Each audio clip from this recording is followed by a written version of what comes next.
saudara-saudara yang kekasih dalam Yesus Kristus, bersama saya Pendeta Yohanes Nehemia Lolok, Ketua Majelis Jemaat Laheroi Oedai. Bagian firman Tuhan yang menyapa kita pada kesempatan berbahagia ini dalam syukur akhir tahun, terpilih dari 1 Samuel pasal 7 ayat 5 sampai ayat yang ke-14 dengan tema sampai di sini Tuhan menolong kita. Kekasih Tuhan yang saya kasihi dalam Tuhan kita Yesus Kristus, 365 hari telah kita lewati. Sebuah perjalanan waktu yang panjang, tentu dengan sejumlah cerita kehidupan. Ada cerita indah menyenangkan, tapi mungkin juga ada cerita-cerita kegagalan di dalamnya. Yang pasti malam ini kekasih Tuhan sekalian, malam akhir tahun menjadi momen perenungan bagi kita sekalian. Kita merenungkan sejumlah hal yang kita alami sepanjang tahun ini. Ada sukacita, ada kegagalan, keberhasilan, ada kelahiran orang-orang terkasih, tapi mungkin juga kita merenungkan kematian orang-orang terkasih. Namun ada hal yang jauh lebih utama yang mesti direnungkan malam ini, adalah sejauh mana relasi kita dengan Allah. Sejauh mana kita telah berjalan dalam kesetiaan kepada Allah, dan sejauh mana penyertaan Allah dalam suka duka kehidupan kita. Kekasih Tuhan sekalian, kita mesti jujur bahwa perjalanan panjang di sepanjang tahun ini ada banyak hal yang kita terima dari Tuhan. Tapi kita juga tidak bisa pungkiri bahwa ada situasi sulit yang juga pernah kita alami dalam hidup ini. Demikian juga yang dialami oleh bangsa Israel. Mereka pernah mengalami situasi tertekan selama 20 tahun.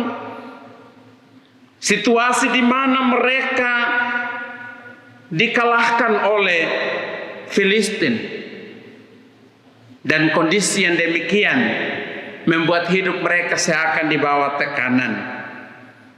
Mereka mengalami situasi buruk di sepanjang waktu. 20 tahun bukan sebuah perjalanan waktu yang singkat.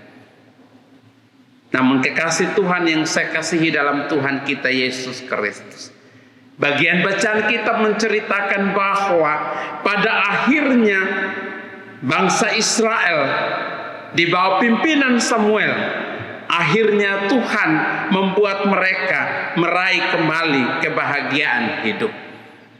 Tuhan menyatakan kemenangan bagi bangsa Israel, mereka kembali memukul kalah bangsa Filistin.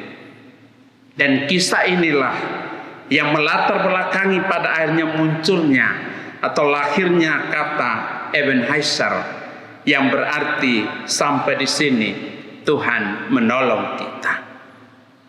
Hal ini menunjukkan kepada kita bahwa Tuhan, pertolongan Tuhan yang ajaib itu terjadi tepat pada waktunya. Bahwa pertolongan Tuhan itu datang pada saat bangsa Israel berada dalam kondisi tak berdaya. Bahwa pertolongan Tuhan itu datang untuk memulihkan kondisi mereka. Bukankah kita juga merasakan hal yang sama? Bahwa kalau kita sampai di penghujung 2022 ini karena Tuhan.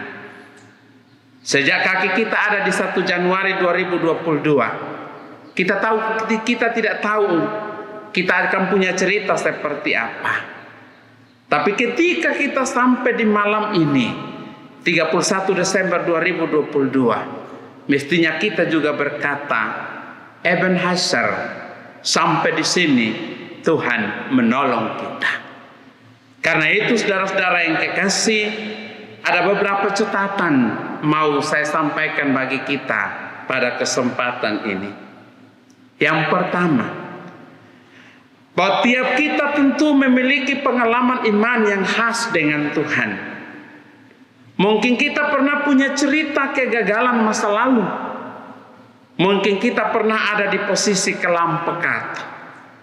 Tapi hari ini kita belajar bahwa Ebenezer tiap orang, tiap keluarga, tiap persekutuan itu berbeda. Tapi yang pasti Ebenezer kita akan tiba. Yang kedua, jangan pernah tukar posisi Tuhan dengan apapun juga. Pak Mama, kalau kita jujur, kadang-kala dalam hidup ini ketika kita mengalami situasi sulit, ada hak orang lain yang harus menjadi korban. Kita mengkambing hitamkan orang lain, bahkan kadang-kadang Tuhan pun pada akhirnya kita tuduh dia sebagai penyebabnya. Bila kita mengalami situasi-situasi sulit, seringkali kita mencari-cari alasan di luar diri kita sebagai penyebabnya. Padahal kalau kita jujur, akar masalah itu biasanya terletak pada diri kita. Kenapa Israel mengalami situasi sulit? Karena mereka berbalik dari Allah. Mereka keluar dari rel kebenaran. Dan karena itu mereka dikalahkan oleh bangsa Filistin. Kita menyembah kepada Tuhan. Kita percaya Tuhan. Karena itu sekali lagi, jangan pernah kita tukar Tuhan komposisi. Luther bilang bahwa setiap hal bisa saja menggeser posisi Tuhan di puncak kehidupan kita. Kadang-kadang ketika kita punya uang, kita punya pekerjaan, kita punya kesuksesan dan lain sebagainya, seringkali semua itu menggantikan posisi Tuhan. Seakan kita menjadikan semua itu berhala bagi kita. Kekasih Tuhan sekalian, Israel sudah membuktikan bahwa penyembahan berhala selama 20 tahun tidak mampu melepaskan mereka dari persoalannya. Tapi ketika mereka kembali kepada Allah, justru kondisi mereka dipulihkan. Yang ketiga, harus bertobat sungguh-sungguh. Harus bertobat sungguh-sungguh. Bahwa kehidupan kita tidak dapat diselesaikan semata-mata dengan program yang tepat, anggaran yang memadai. Tapi pengalaman Israel menunjukkan bahwa penyebab kekalahan, penyebab semua situasi buruk itu bisa saja dari dalam diri kita sendiri. Karena itu yang mesti dilakukan adalah pemberesan hati kita, pemberesan hidup kita dengan Tuhan. Allah membutuhkan pertobatan yang radikal atau semua perbuatan buruk kita. Kita harus menyembah Allah saja dan hanya kepada Dia saja kita berbakti. Yang keempat dan yang terakhir, percayalah Tuhan pasti menolong. Tuhan menghendaki supaya kita mempercayainya dengan sepenuh hati, bukan setengah hati. Apalagi kalau tanpa hati. Kalau sujanji bilang ya saya percaya dan berjanji dengan segenap hati, ya segenap hati. Jangan kasih kurang. Kalau su bilang auneka oke ya oke. Jangan about ana. Sebab Allah menginginkan kita percaya kepadanya dalam keadaan apapun, dan itu mesti dengan segenap hati. Di setiap situasi kehidupan kita percaya pertolongan Tuhan selalu ada dan tepat pada waktunya. Ada syair lagu yang bilang Tuhan pasti menolong. Tuhan pasti menolong.